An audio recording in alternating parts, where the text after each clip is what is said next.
Walang face-to-face classes sa mga pampublikong paaralan sa buong bansa sa Lunes at Martes. Giit ng grupong Manibela, patunay yan na naaalarma ang pamahalaan sa ikinakasanilang 2 araw na tigil pasada. Nasa frontline ng balitang yan, Gerard de la Peña.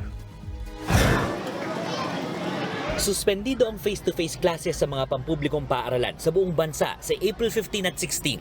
Ayon sa Department of Education, asynchronous o distance learning muna ang ipatutupad. Hindi rin required pumasok ang mga guro. Paliwanag ng DepEd, ito'y para makumpleto ng mga estudyante ang natitira nilang requirements ngayong papalapit na ang pagtatapos ng school year. Pero kapansin-pansing isinabay ito ng DepEd sa 2 araw na transport strike na ikinasa ng grupong Piston at Manibela sa Lunes at Martes. Kaya para sa grupong Manibela, hindi man direktang sinabi ng DepEd, patunay ang kanselasyon ng klase na maraming maapektuhan ng kanilang kilos protesta. Naalarma po yan mga yan kasi naramdaman nila yung init ng taong bayan na magpoprotesta dahil sa galit. Naniniwala tayo yung pangmamaliit nila sa atin. Wala daw kakayahan na kami ay makapag-paralyze. Makikita po natin sa Lunes kung gaano po kainit ang pagsuporta ng taong bayan. Kami nararamdaman namin galit na rin ang taong bayan. Ang 2 araw na kilos protesta ang sagot ng Piston at Manibela sa deadline ng PUV consolidation sa ilalim ng PUV modernization program.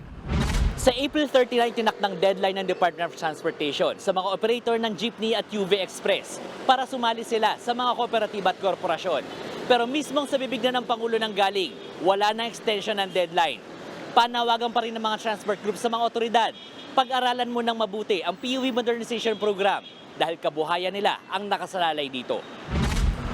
25,000 miyembro ng transport groups ang lalahok sa tigil pasada, pero hindi raw sasali dyan ang grupong Pasang Mazda.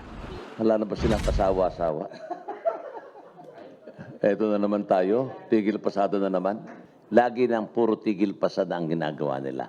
Ako nga ho, pinakamatandang leader na sa transport sector ngayon sa jeep. Nagtatanong ako, may nakuha ba sila?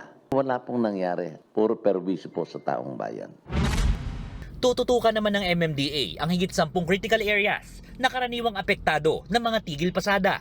Habang ang Metro Manila Council, pababantayan daw sa pulisya ang mga kalsada para matiyak na walang harassment na mangyayari sa mga tsuper na ayaw magtigil pasada.